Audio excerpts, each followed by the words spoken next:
don't know about you, but for me, the promise of entrepreneurship is directly correlated to agency over my time. Meaning, I want to spend my time doing things I find interesting, I find fulfilling, and I feel like I am in service of the world doing.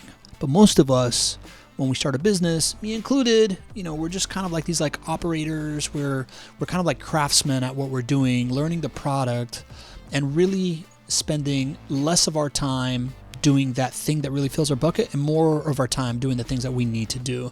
And that's why the conversation that I had with Marc Cunningham recently on the podcast that we released here, and then he thought it was so good that he released it on his own podcast, which was really, really cool, really struck a chord for me because there was a clear line of takeaways around how Marc himself has become so strategic in his business. It predates AI. It predates all these, things that we now think we need in order to be strategic. And there's some fundamental first principle truths that I want to break down for you to make it very, very clear because I took a lot out of it. So hang on to your butts. We're going to talk about how Marc Cunningham got strategic.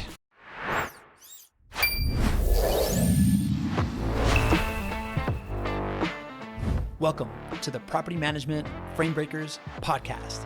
I'm your host, Pablo Gonzalez, and I am here to introduce you to the folks in the property management space that have broken the frame of what you may believe was possible. This podcast is presented by Vendoroo. It is your all-in-one AI solution for resolving your maintenance needs. Let's go. So it bears saying that the reason I had Marc on my show was because I listened to his podcast and I keep hearing him going to all these different non-property management conferences, speaking at places, hosting these events at his shop and stuff like that. And really I was just so curious to know, within the narrative of this podcast, this idea that if you implement AI correctly, you start doing the things that really, really move the needle and less of the mundane tasks and stuff like that. And I was just curious to know what his day looked like. Little did I know that we'd uncover this kind of formula for how he got to be so strategic and spend his days doing strategic things well before the AI era. So this is what I found. First was uncovering the idea that his first thing that he got strategic around was he was working with his dad, right? He took over his family's property management company. I don't think he had taken it over yet, but he was working within it. And he was spending his time going property to property, doing some kind of inspections, post move out inspections, something like that. And he thought to himself, all right, I need to get somebody to do this for me. This is taking up way too much of my day. But he didn't think, what's this going to cost me? He didn't think, what's the ROI of doing this? The first thing that he thought about was, what am I going to do with the time that I save to pay for this?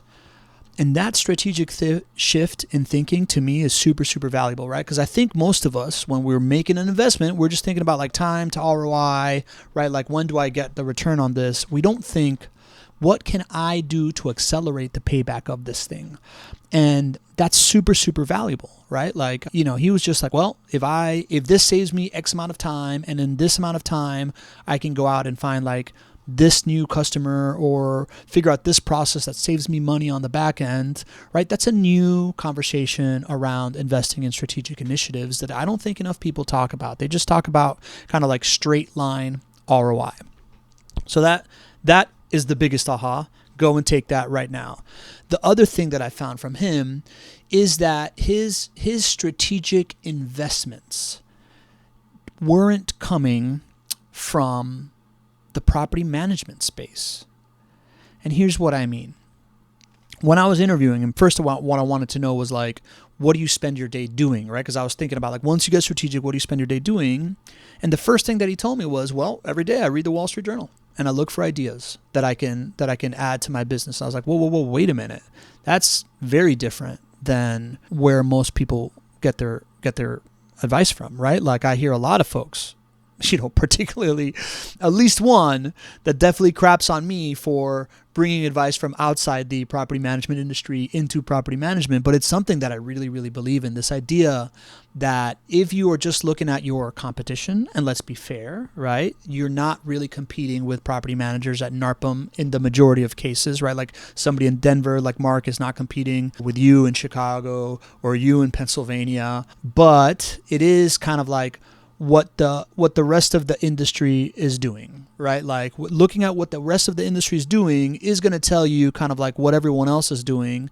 And, chances are that your competitors in your own market are probably looking at that too, while these biggest levers for like these exponential leaps are going to come from finding something that someone else is doing, cross-contextualizing it, and bringing it into your operation. For Mark, it was his aha moment around reading about this pool guy that was making YouTube content explaining kind of like FAQs about pool maintenance and having a pool and stuff like that he's like, why don't I do that? So that's when he first started betting on content, which has worked really, really well for him. Content's one thing. I have an example of that too, right? Like I've believed in this for a long time. Like I think a lot of my value comes from the 10,000 hours I spent networking in rooms for nonprofits in Miami in my early 30s, and realizing that every conversation, if I approach it the right way of figuring out like what's the key to people's business and then giving, those advice cross-contextually, started to really work out for me as like a flywheel of value that I could provide. I think the easiest kind of like example of that is one of my best friends, Whitney. She owns an insurance agency. She was telling me about how she's like, having the hardest time finding people that can go sell her insurance, because like selling insurance is like one part going out there building relationships and like making deals and being a networker. Another part, like just being a super detail oriented person that can like look through these policies and make sure that they can compare things. And I was like, oh wait, in construction, if you don't know, I had a 15-year career in construction. But in construction, we had things like that. They're called RFPs, right? These requests for proposals. And our construction office was built out to have the business developer people that were out there shaking hands and kissing babies and blah, blah, blah. And then we had this lady, Josie, in the office. Her job was literally just to look at RFPs and make sure that whatever these like requests had, we were meeting the expectations, and just like being this like cross the T's, dot the I's kind of person that made sure that every time we sent something in, it had everything that we needed so that our salespeople didn't have to have it. And she's like, oh my God, that's brilliant. I can do this for insurance. She's done that. She's implemented it into her business. She's one of the biggest insurance agencies here locally in Jacksonville, works a lot with real estate people, and it's really, really worked out for her, right? So this idea of finding strategic bets outside of your current industry was really, really big. And then here's one thing that I found really, really cool. Once you're there, once you're in this strategic thinking, it's the opportunity. You start to develop opportunities to, as one of my mentors, Christopher Lockhead, and heroes, really, Christopher Lockhead, author of Play Bigger and the godfather of category design, he says, you can turn the bug into a feature. What does that mean? In computer language, technology language, like a bug is like something going wrong inside of your system. And he thinks that those opportunities where you find the bug, where something is a pain, you can actually turn that into an advantage. How did Mark do that? As Mark's, strategic bets grew and he started speaking more and he started, his content started getting really, really good, right? Like people are following his podcast and his YouTube videos and he's speaking at these different conferences. He was getting a lot of these like, hey, can I pick your brain? You got a minute meetings to ask him about his business and how he runs things and whatever. And at some point he's like, man, I just don't have time for this. Instead of thinking, I don't have time for this, he thought, I have a lot of demand for this. Right? How can I turn this demand into something that's advantageous to me? And he came up with this idea of Visit Grace, his company, Grace Property Management.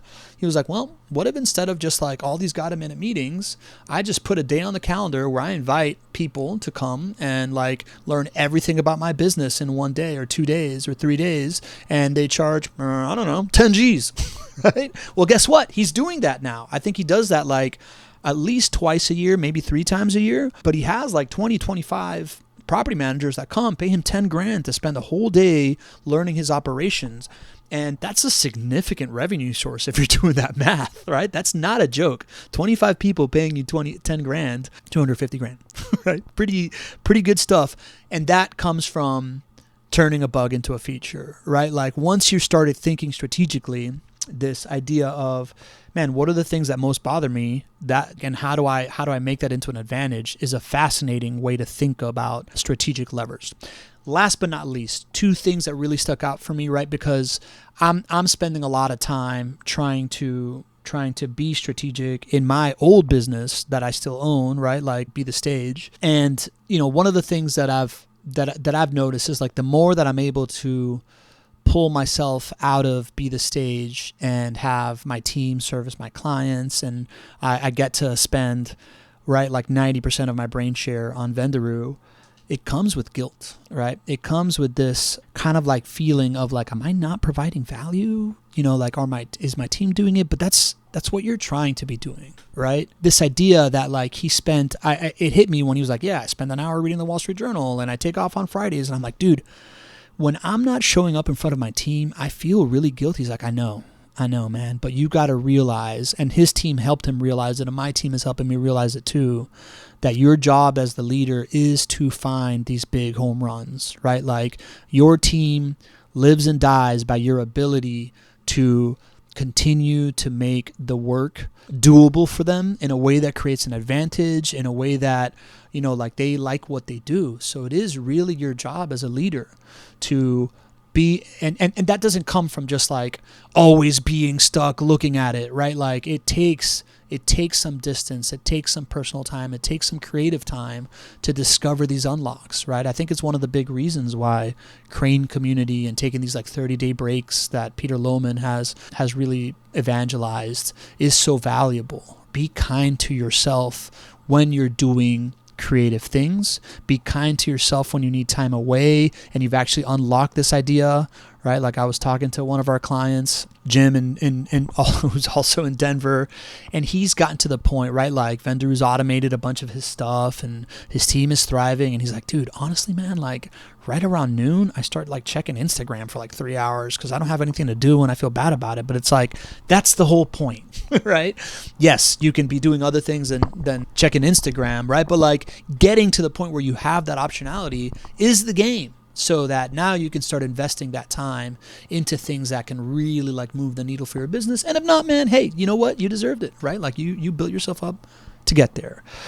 And I think last but not least, which I think is very prominent throughout all of Marc's endeavors, from this like Visit Grace to making content to hiring that guy to do the inspections, is like a real like ready, fire, aim mentality, right? Like it's the idea that you're not gonna get strategic by thinking about how to get strategic. You're gonna get strategic by taking action whenever you hear about something, whenever you think of something, and like start ugly, right? Like fail forward. The way that I like to say it when it comes to AI, it's like you can't wait to figure it out to do it. You gotta do it in order to figure it out. And I've really, lived and died by this ethos for the last, run of my career that has really worked very well for me.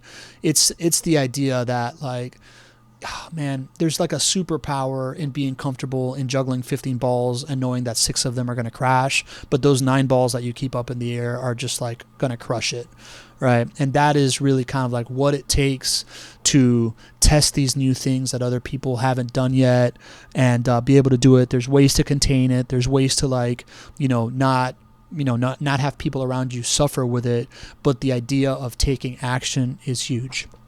And all of that stuff is very, very applicable to AI, right? Like failing forward, like knowing that it's going to double in power every 6 months. It's really impressive what it can do right now, but it's even more impressive what it's going to do tomorrow. But, like not everything is figured out right now either, right? So like waiting to do it, you got to do it to figure it out, not wait to figure it out to do it. With AI, this idea of like, okay, if I'm going to make this investment in an AI or something like that, like immediately think, what can I do with that time that it saves to like pay for this thing that like 5x's this return, not just like the immediate payback of it. I think that's really, really germane. And yeah, and when it comes to AI, like my best ideas have really come outside of property management, right? Like looking what the rest of the field is doing and bringing it in. That's where you're going to get your advantages. So really took a lot from that conversation with Marc. Really pumped to be sponsoring his PM Build platform and developing a relationship with him and all that stuff. But really, more than anything, that nugget of not feeling guilty once you get to strategic level, I really, really internalize that. It's really helped me since I talked to him. So, don't feel guilty that you're there, right? Like you are providing the safe environment for your team to work so they can do the work. And if that means that you need to play golf on a Friday to clear your head, to be able to keep all that stuff together, like they need it too. They need you to do it, right? And it's actually really good to like not be in the office and see what they do and stuff like that. So take that license, be kind to yourself, and get strategic. This is the time.